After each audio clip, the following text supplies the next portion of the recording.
right, we're here, we're back, we're live. It's Monday at 3 o'clock, and we're actually talking about Hawaii, the state of clean energy, which is actually one of my favorite topics, with Marco Mangelsdorf, one of my favorite guests of Provision Solar, who joins us, as usual, from Hilo, where we have him by Skype. Hi, Marco.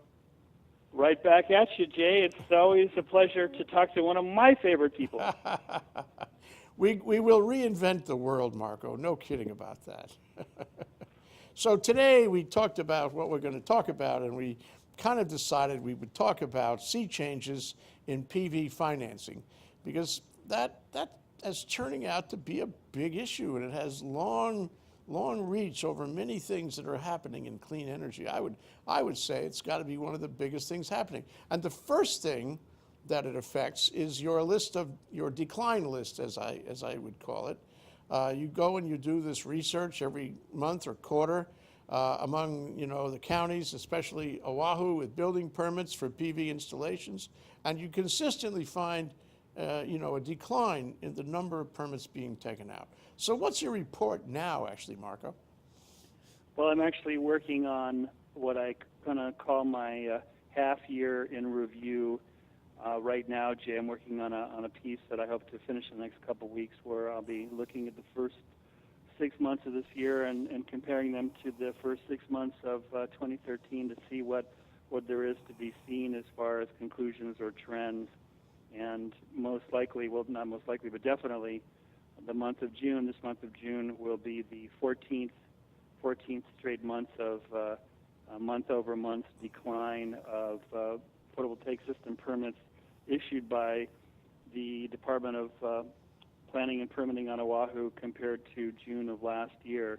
There'll probably be somewhere around 500 to 500 plus PV permits issued this month, which is not a minuscule number, but when you consider that back in October 2012, just to give you a reference point, October 2012 is when that number peaked in terms of PV permits issued, and that was 2,400 plus, 2,400 plus PV permits were issued in October 2012, and now we're putt-putting along, at least on Oahu, at about 500 to 600 per month. So clearly a dramatic drop-off of, in this case, 75 some odd percent from the peak of not all that long ago.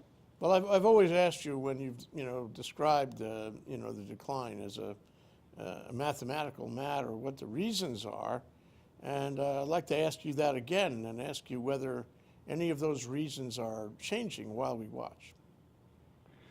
Well, I am actually reaching out to a number of my industry brethren and sisterin, if there is such a word, to try to get their takes as well. I'm waiting on the responses of about 4 or 5 of my colleagues in the field. I've already got about 4 or 5 back, so I hope to have 10 or more when all is said and done, to not just rely on my own analysis and my own judgment. So I don't want to tip my hand in terms of what I'm getting back from my colleagues quite yet, but in my opinion, clearly the grid penetration issue, in terms of, as we've spoken about so many times in the past, with more and more PV going in and more circuits, not only on Oahu, of course, but across the state, are reaching a level of PV penetration that is giving the utilities cause for pause, and that is certainly slowing things down. Everybody who's in the business and even the many homeowners know about that. So that's one factor, one reason to consider. And another one that perhaps is even as disturbing, if not more so, is could it be that the market demand for residential grid-type photovoltaic systems has peaked, and the only way to know that definitively is for the peak to take place and to be on the downside long enough to be able to say, oh, that's when it took place. Now, is it possible that it could go back up again?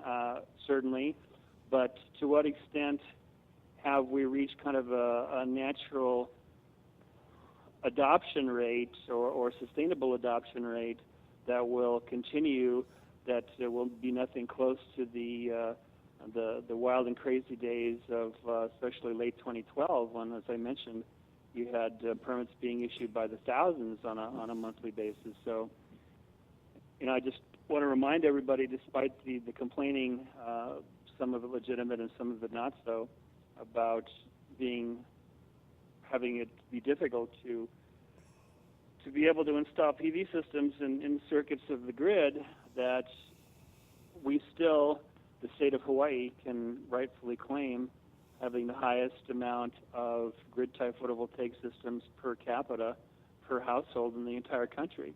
So, again, as I've mentioned on, I think, a number of occasions, we're really going collectively in the state where no state has gone before, where no utilities have gone before, in terms of trying to get a more definitive answer of just how much can the electric grids, these isolated electric grids that we have in the state, how much more variable distributed generation can they accommodate?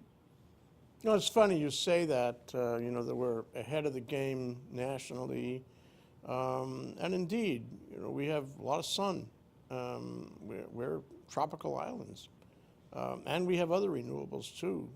On the other hand, it seems to me also that I have trouble putting Hawaii up as a leader for the rest of the world to follow. There are people in the world who would like to follow us as a leader for the rest of the world to follow.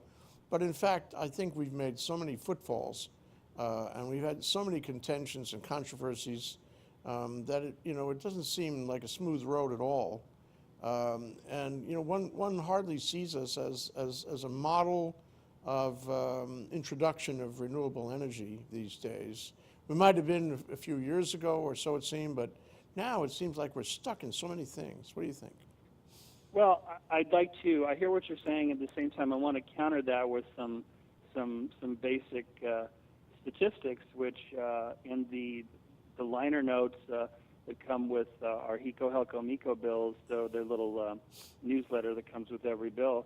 The one I received not too long ago showed what the percentage breakdown was of HELCO's power generation by source coming into the grid in 2013, and going from oil to geothermal, solar, wind, and hydro, and that came out to over 40+% renewable, over 40%.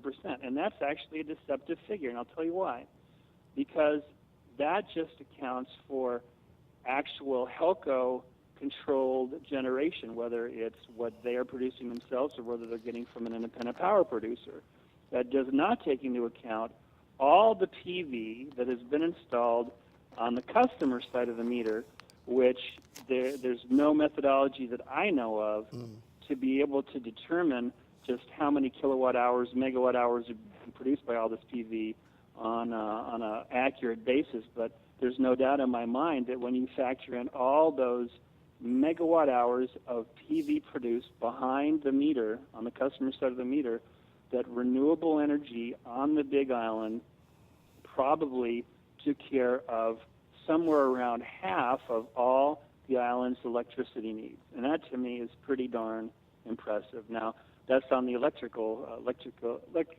generation side, but of course, as again we've spoken about before, I think in terms of overall energy consumption for the state, our real Achilles heel, which has defied laws and defied policy, proposed policies to improve, is transportation. That's where we're really stuck in terms of being hooked on liquid petroleum.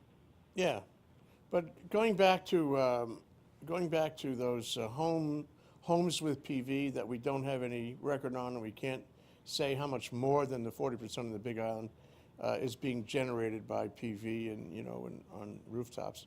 It seems to me that if we had applied smart grid equipment, if we had those smart meters that were being discussed, oh my goodness, 6-7 years ago, then we would know that. And we would have a handle on everything that's going on the Big Island and everywhere else. So, when I say, have we moved in accordance with our own aspirations? I don't know why we haven't put those smart meters everywhere. And what is kind of interesting is what's happening in Kauai. In Kauai, the members of the KIUC cooperative voted no. They didn't want smart meters. So, for at least for a while, maybe a long while, there won't be smart meters there either. So I don't think that's progress. That's more like getting stuck in something. If we were really doing progress, we'd have smart meters everywhere by now. Well, I have to take issue with the implication that smart meters are some type of magic fix that's going to lead us to any kind of promised land. I think whether you call it smart meters part of the smart grid, I think it's at least somewhat overrated in terms of where these techno fixes are going to take us. Oh, I agree that smart meters are not the smart grid. Smart meters are only a way to know what is happening at each individual home. And I think that smart grid, I agree with you that smart grid is really a very hard term to define, and we haven't yet defined it. You talked about the cause for pause, and you talked about the problem of the marketplace, and I think it's a combination of things why people are not so interested in taking the low-hanging fruit anymore. Is one is you're going to find a certain percent of the population really likes new and exciting and high-tech things, and they're going to be first adopters. Hawaii is known as a first adopter state for technology, consumer technology, and I think those very same people, in the name of the environment, if you will, and renewables as a concept, they're going to act first. But I think we've passed that part of the population, and people are, there's not so much low-hanging fruit right now. The other part of it is that when you see, the problem about interconnect, you say, well, I don't want to get involved in that kind of thing. I'm going to stay a far piece away from all of that. I'm not going to do it. I'm going to wait till this all settles down. So I think we've passed, your numbers to me indicate we've passed out of that phase, the phase where, all the early adopters were taking the low-hanging fruit and we were ramping up on PV everywhere. I think that's over. And I don't think it's going to be like it was, for a long time, if ever. I think it's going to move on to other things, to wit, these PV farms, which nobody objects to on an environmental level, which seem to get through the environmental process okay and the permitting process. You have a number of them that have gone up in the last couple of years, and now, and this is a remarkable sea change, Hawaiian Electric is putting its own, or trying to put its own PV farm up, and that's different, because that means that I don't have to spring for a PV on my roof. I can let the utility do it. I don't have to take the risk. I don't have to have the holes punched in my roof. I don't have to worry about any of those things, and I can achieve the same level of satisfaction that the environment is being respected and renewables are being used. So don't you agree that we are in a different place somehow? We're in a different chapter than we were before the decline. Well, especially, yes, I would, especially when you see the national figures, which of course Hawaii is a part of this trend very much so, that is showing that for both commercial and residential much more dramatically, that more and more homeowners across the state and across the country are opting not to purchase the system, the photovoltaic system, nor to finance it themselves, but to allow some other entities, an investor, group of investors essentially, to own the system that's going to be put up on their roof at essentially no out-of-pocket cost to them, with the investors getting the tax credits and depreciation, and the homeowner agreeing to pay for the PV power produced over as long as a 20-year contract period at typically it's going to be a rate a good chunk lower than the utility rate that they're currently paying. And if you look at some of the recent numbers, which I just came across this past weekend, for 2011, for example, the percentage of those homeowners who was going what we call the third-party option route, where someone else is paying for the system to be installed, and essentially the homeowner is renting or leasing their roof for zero or very nominal rate. About 42% of homeowners were doing that in 2011 nationally. And last year, in 2013, that number had jumped to two-thirds, or 66%. So the trend towards homeowners deciding that it made more sense for them to have someone else incur the expense for the installation of the equipment and maintenance of the equipment, clearly that trend seems to be going higher and higher in terms of more and more homeowners doing that. And you can see by the major players in the state in terms of the top permit pullers, from Vivint Solar to Sunrun and Solar City, are the ones who are doing the best in these difficult times of declining permit numbers. Yeah, absolutely. And this is a great segue for a break. When we come back from the break, I'd like to talk more with you about the sea change in PV financing, which is the title of our show, and see where that's going, not only on the personal residence side, but all over the PV lot, so to speak, and especially on the on-bill financing initiative. That's Marco Mangelsdorf. He's with Provision Solar in Hilo, joins us by Skype here in Hawaii, the state of clean energy, where we're searching sea changes in PV financing. We'll be right back. I'm Hong Jiang, host for Asia in Review on Tuesdays. And I'm David Day, host for Asian Review on Thursdays. Both of us broadcast our respective shows at 4 p.m. And my topics tend to deal with questions related to environment, culture, history, and sometimes human rights.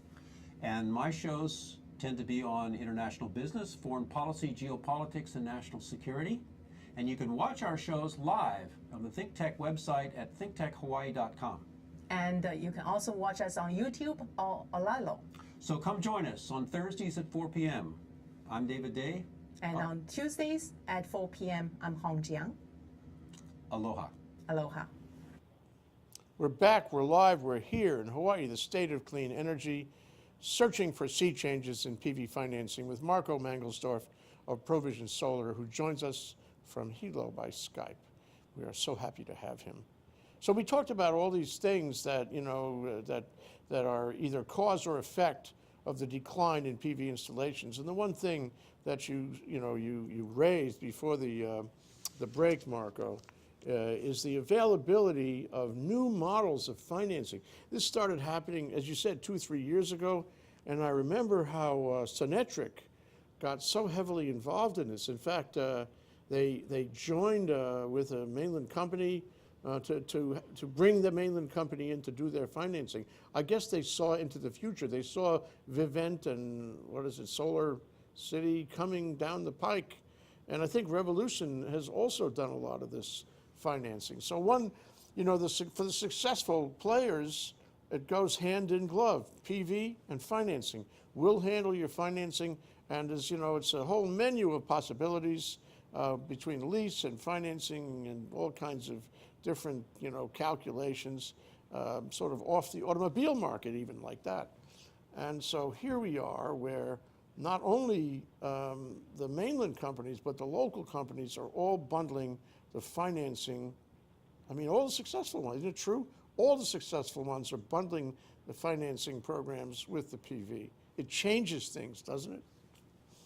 Oh, dramatically so, because then rather than PV being limited to essentially upper middle income homeowners who have the available cash or who are willing to finance it through their own means, which is a smaller market segment certainly, that being able to go after a larger market portion, which is the desire of any company that's peddling the product, that this allows way more customers, way more people to be able to essentially purchase or acquire your product.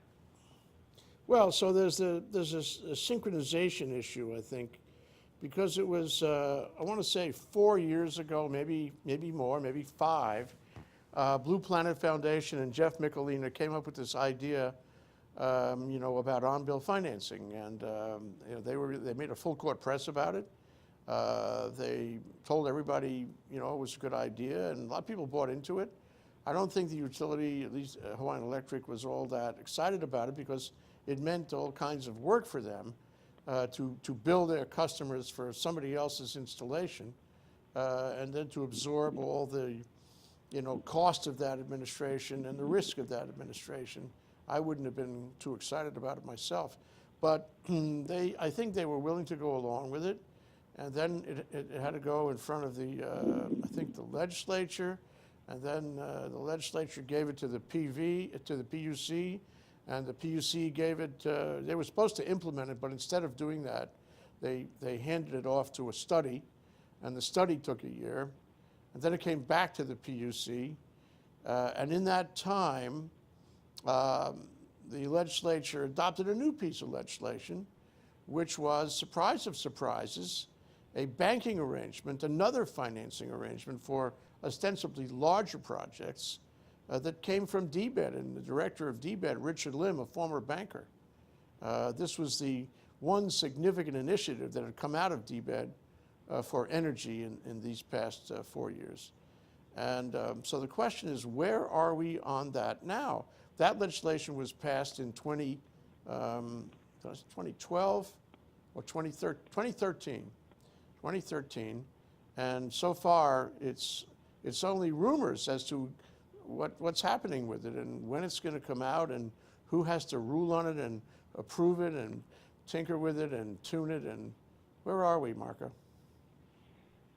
Well, back in October of last year, the PUC essentially put out a request for proposals to be able to select a contractor, a company that was going to serve as essentially the program administrator of the statewide on-bill financing program, which, like you mentioned, is going to, when it actually happens, finance energy efficiency and renewable energy improvement programs and projects around the state.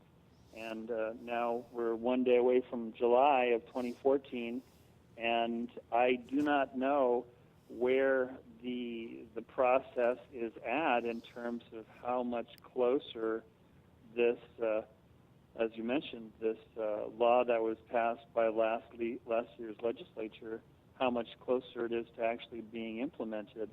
But whether it's going to happen next week or next month or 2 months or 5 or 6 months from now, it would be my position that, as we were talking about, the fact is that we've already had these multiple companies coming in to the state and making it possible for homeowners and business owners to put PV systems in at essentially no cost out of pocket to these companies and homes, that I have a hard time seeing how on-bill financing is going to make that much of a tangible difference. I mean, if this had come out 4 or 5 years ago, it would have made a substantial difference. But the private sector has already moved into the market to offer more or less the same type of program, the same type of benefits as on-bill financing would do. That's very interesting. You say that here we are in July and there's no word on it. And indeed, I don't think there's been any word on the detail. This would have to be detail-rich anyway. It's like inventing a whole new chapter in the Uniform Commercial Code about all this commercial paper and who's responsible for what and what happens on default. This is very complex business. And the state has sailed right into this and is apparently trying to reinvent commercial paper for PV and this special GEMS program. And I think, that's symbolic of not enough information for the public. I mean, one of the problems of this initiative is that we don't get clear information about what's going on, about who's doing what, and what's going to happen when. And I think, you know, here we are, and it's almost July. We don't know what's going on. We haven't been tipped off. In fact, it almost feels like they've been withholding the details. They're going to pop them one day. And I think that tends to discourage the public and makes them less trusting of government and the process by which these programs are rolled out. But that's my reaction to it. On the other hand, you know, as you say, we have these Vivint and large mainland companies who have lots of money to invest and successfully do it, and they do it on market terms which consumers are willing to abide by, willing to agree to. Why then do we need a whole new universe of financing for these PV systems? You know, you really wonder if the whole idea, which was, you know, I guess what happened is first on-bill financing came out, then this GEMS program, which was much more ornate, sort of, you know, completely revamped that idea and extended it to all kinds of directions with much greater complexity. And now, what's going to happen? Do we really need this? Do we really need this money coming? You know, the money that goes into the on-bill financing and GEMS program comes from the ratepayers, Marco. Right. You and me, and we're gonna put money into a great big pot. That pot is going to be used to pay off the installment contracts or to cover them in case there's a default. This is very complicated. It's essentially a guarantee for the contractors who put it in. But the contractors who put it in are not the contractors on your list that you use when you talk about decline. The contractors are only a couple of contractors handled by a third contractor who is apparently being selected from the mainland to be the administrator here. Bottom line is, my sense of it, although we'll see what the details are when they come out, my sense of it is that the benefits of this are going to be principally for a very few contractors and not the local contractors who have been complaining about the decline in their business for the past few years. So it doesn't respond to that.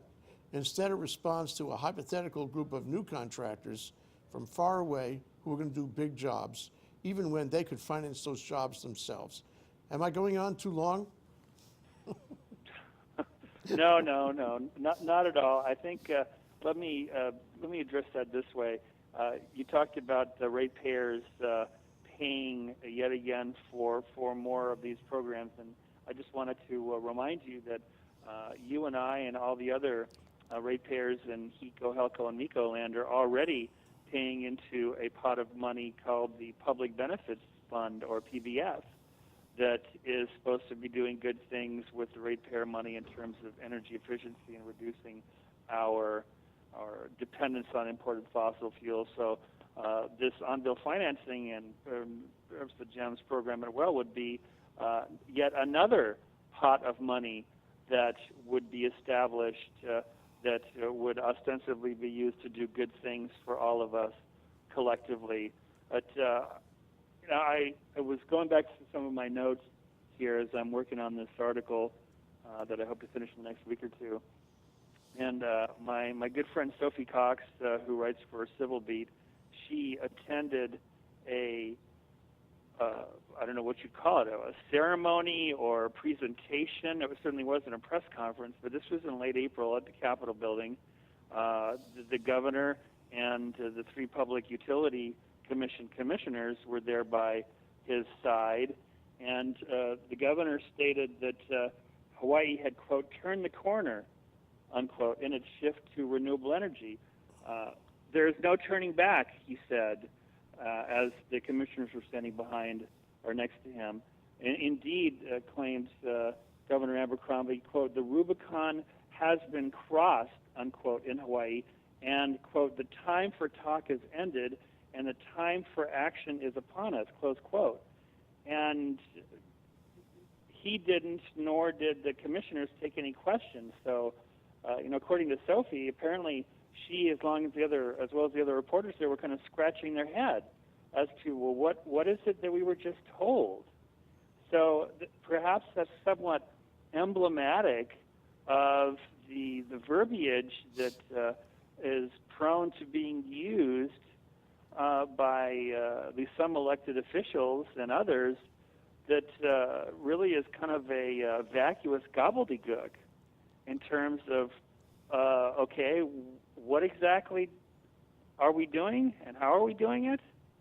But I mean, in the meantime, again, the private sector, I'll go back to my private sector point, that they're just rolling on as far as these companies and major financial institutions that are investing hundreds of millions of dollars in companies, publicly traded companies like Solar City, that they just keep on rolling right along while the state machinery continues to just kind of, dare I say, grind along at its own pace, while the market just kind of leaves them further and further behind. I know I feel like I'm sounding a bit too cynical, but maybe it's just one of those cynical Monday kind of days. Well, I understand the cynicism, and I'd just like to take a page out of what you described from Sophie on this. The two statements is, so we've crossed the Rubicon, he said. And that's interesting. What Rubicon? I mean, so far it's been only, I mean, if you look at the DBED initiative, this is the first initiative they've had in 4 years on renewable energy, and it's still on the drawing boards. And you really wonder whether it's going to be, appropriate after the time goes by. It may be moot. And then the other point that you quoted her for him saying was, it's time.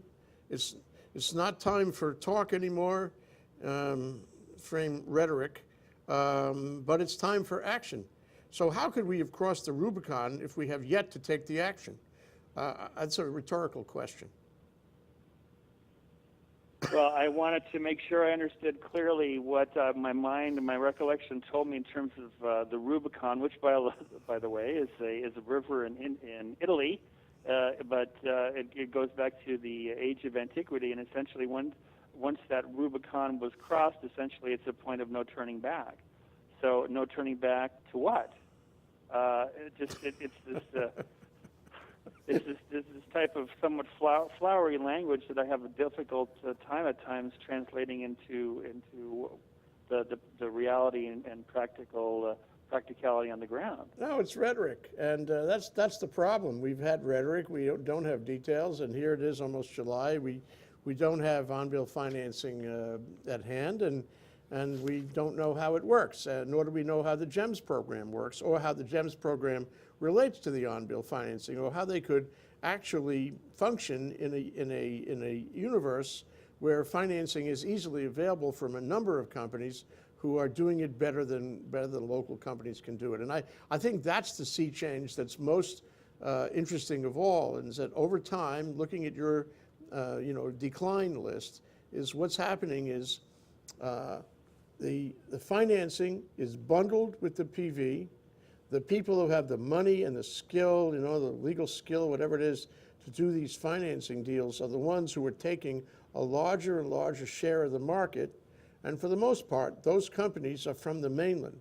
So where we had all these local companies, like yours, like Provision Solar and Hilo, more and more they're going to be under pressure from these mainland companies who can handle it all. And where on-bill financing fits in all that, it's hard to say. Where GEMS fits in all of that, it's hard to say. It's so much that it gives me a headache. When I have a headache, I have to take a break. So why don't we take a short break, Marco? That's Marco Mangelsdorf, Provision Solar and Hilo in Hawaii, the state of clean energy, where we are searching for sea changes in PV financing. Okay, Marco, is that all right? We'll be right back. Aloha, my name is Willow Chang Alion, and I host a show called The Art of Life. We air live every Friday from 2 to 3 p.m. And what we do is basically we focus on individuals who create a unique sense of place for Hawaii. These are movers and shakers, artists, innovators. They are also traditionalists. They're all involved in the archival process, and they make this place a unique place, one that makes Hawaii a richer place to be. I hope you do join us, and certainly tell your friends about the show, whether they live here or they live abroad. It's a way to give back to our community. We're keeping it Pono. Okay, we're back. We're live. We're here with Marco Mangelsdorf, our favorite guy. He joins us by Skype every few weeks from Provision Solar and Hilo here in Hawaii, the state of clean energy, where we are talking about sea changes, especially in PV financing. And one of the questions that came to mind during our discussion last segment, Marco, was that you pointed out that the ratepayer has to pay into this benefits fund. The ratepayer will have to pay more into the special fund that the GEMS program is requiring, and the taxpayer has to pay to support the tax credits also. So between those three things, that's a significant amount of money. And I wonder how that compares, for example, with the situation where the utility goes out and says, we're going to build our own PV farm. It'll be big. I forget what Hawaiian Electric wants to do. I want to think it's 5 or 10 megawatts. It'll be big, and we'll fund it.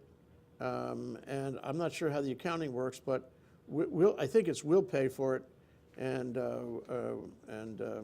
you'll have cheaper energy and manageable prices. And if we did that all over the state, which we could do because we haven't even started using the available land for this sort of thing, we'd be better off and we wouldn't have to worry about all these issues. So the question is, would it be cheaper to the taxpayer and ratepayer if the utility just built large PV farms? I don't have an answer to that, Jay. One can, however, note that the trend, and I'm not a great follower of electric utilities across the U.S. per se. I'm much more narrowly focused on what utilities are doing in our own little state here. But clearly over the years, there has been a definite trend amongst utility companies to divest themselves of their generating assets and to become less so companies that both generate power and transmit it and distribute it to a more of a model that is reducing or has reduced their generation capacity that they own outright and becoming more of a T&D company, transmission distribution.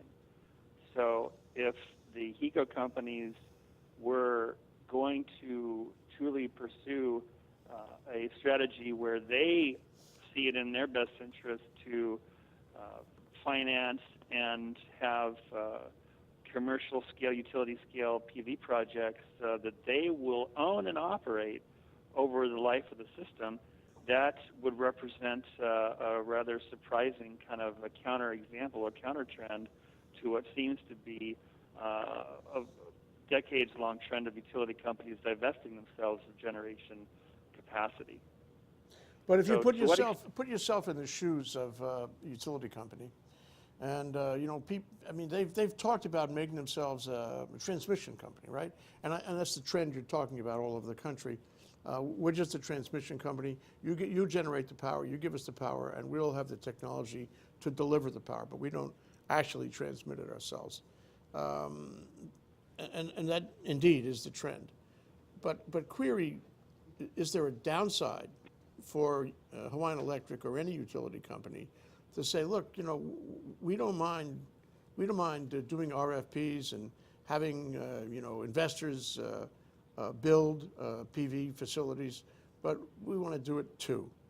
I mean, do you see any utility generation issues that come out of that are problematic? To me, Jay, it really must come down to how can it be done cheaper? Mm-hmm. Who can do it cheapest? Mm-hmm. And if the utility company, as it looks at its projections for the next 2 years, 5 years, 10 years, okay, how much generation do we need to bring online in order to meet increasing demand, if there is in fact increasing demand? and then go about trying to figure out, okay, what are the means to do that? How can we do it most cost effectively? And again, the trend has clearly been that utility companies can do it cheaper by having someone else take on the risk and liability and expense of building utility scale power generation, whether it's going to be using garbage like H-Power, whether it's going to be hydro, whether it's going to be wind, whether it's going to be solar, whether it's going to be bunker fuel. How can it be done as cheap as possible and still be reliable? So, I don't have insight really into the top execs at HECO in terms of, are they dabbling perhaps by going forward with a 15 megawatt utility scale power plant that would be provided by, say, Solar City, if memory serves correctly, at a cost of X millions of dollars that will essentially be owned and operated by HECO? Is this a chance for them to kind of get their feet wet, the utility get their feet wet and get actual experience with them owning generating capacity? I don't know. Well, one thing that strikes me out of that is that if they do this, they will have to address the interconnect issue. And if I were a homeowner out there with, an installation that wasn't connected, that was blocked from being connected, and I saw the utility company building its own PV facility and connecting without a word, I would say, wait a minute, what happened to me? How come they can connect to their own selves and I can't connect? I mean, I don't know if that would actually happen, but it strikes me as an issue that would have to be resolved. And it takes me to one other issue I'd like to raise with you, and that is, so the PUC issued this order requiring the utility, I guess it's HECO, to do a bunch of things about the grid. What's the status of that, and what is the import of it in the larger landscape we've been talking about? Excellent question, Jay. Excellent question. And the pressure is on, essentially, for my HECO friends to respond in a detailed, thoughtful, and comprehensive fashion to the 4 orders/decision orders which were published and announced publicly by the PUC in late April. And the PUC gave HECO 120 days to respond. So all eyes now, or at least many eyes, are on that late August date when HECO will be providing substantial, very large documents, I'm sure, to the 3 PUC commissioners in response to the DNOs and orders of late April. So it will be, I'm sure, make for very interesting reading, and I have no doubt that HECO is devoting a lot of resources to come up with something comprehensive that they believe is going to be hopefully passing muster with the commissioners. And I'm not going to bet on everything they're coming up with. I've spoken to some of my HECO contacts there, and I believe that they are going to be thinking out of the box and thinking in ways that they haven't been used to thinking, and putting forth proposals that they haven't been used to putting forth. And I'm kind of excited to see what they come up with. But then I circle back to how is that going to affect the reality on the ground in the near term? And the fact of the matter is that it's not. It's not, because whatever HECO comes up with will be considered all in its with due diligence and good time by the Commission. And whatever they propose will take time to implement. And in the meantime, I'm much more focused on the near term, the short term, than I am over the mid to long term, because I and as well as my colleagues in the industry, I think, are much more concerned with meeting payroll this week, next month, 2 months, 4 months from now, than what the grid is going to look like and what the PUC commissioners are going to do in 6 months, 8 months, 12 months from now. we're much more short-term oriented, necessarily so. Yeah. So, and kind of along those lines, I want to bring up something that kind of caught my eye a couple 3 weeks ago. There was a HECO RFP, request for proposals for battery storage, and our friend Dwayne Shimagawa from Pacific Business News apparently was one of the few, if only, reporter there at this gathering in Honolulu, where upwards of 200 companies from different parts of the country and the world showed up either in person or remotely to get in on a piece of the action, which to me is just it shows just how incredibly important and how disproportionate in terms of the attention that our teeny tiny little island state, as beautiful as it is, how much attention we're getting from so many different quarters as these utility companies here are trying to see just how much distributed generation, non-firm power that they can take. And of course, as you and I have talked about many times, batteries are a huge part of the equation. So I think I'm really excited about batteries and what they can do, because they're going to play a big role, a bigger and bigger role as time goes on. But again, I go back to what about the near-term time horizon in terms of the next 3, 6, and 12 months? And that's where I think I feel a bit more despondent at times in terms of are the fixes going to come fast enough to be able to keep the PV industry from collectively going off a cliff? Because that's kind of what we're doing right now with the decrease year to year of somewhere around 50% in terms of permits and project value, at least on Oahu, first 6 months of 2014 compared to 2013. Well, I think that brings it into the crosshairs, because if you look down the road, we'll have batteries, and maybe these 200 proposers will have a significant effect on the technology available to the utility to take more renewables. But the question it raises for me, Marco, is whether the utility now has any heavy guns, in the closet, on the shelf there, that it can roll out to respond to the PUC's, request for upgrade of the grid.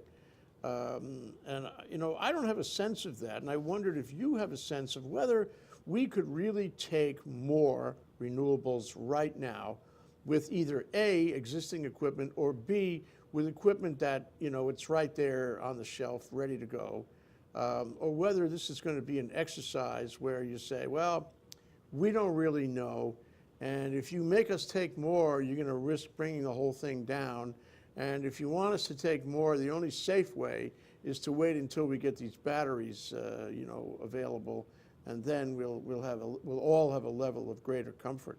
I mean, your worry about it happening in the future. But I wonder if you have any idea if HECO is prepared, technologically prepared, or could be prepared to take more renewables than it is already taking. I just don't have a clear answer to that, Jay. It's a work in progress. Truly an incremental experiment that we're all part of, as far as just how much more, especially in the grid can accommodate in terms of variable non-firm power. And there you have it. Well, Marco, we are at a turning point, a tipping point. It's really interesting to compare notes with you about all these things. There seems to be a lot of areas where we don't have answers, a lot of areas where we're waiting on something, we're waiting on Godot. and I really love waiting together with you like this, for something to come down the road and answer all these various questions we have propounded together. Thank you so much for coming around, Marco. It's always fun. Oh, Jay, thank you so much for having me. It's always a highlight of my week to know that I'm going to be speaking to my good buddy Jay Fidel. We'll do it again soon. That's Marco Mangelsdorf, Provision Solar in Hilo, who really follows it all here in Hawaii, the state of clean energy, talking about sea changes in PV financing and other things on the Think Tech Talks. Thank you so much, Marco. We'll talk to you soon. Hey, thank you again, Jay. Bye-bye. Aloha.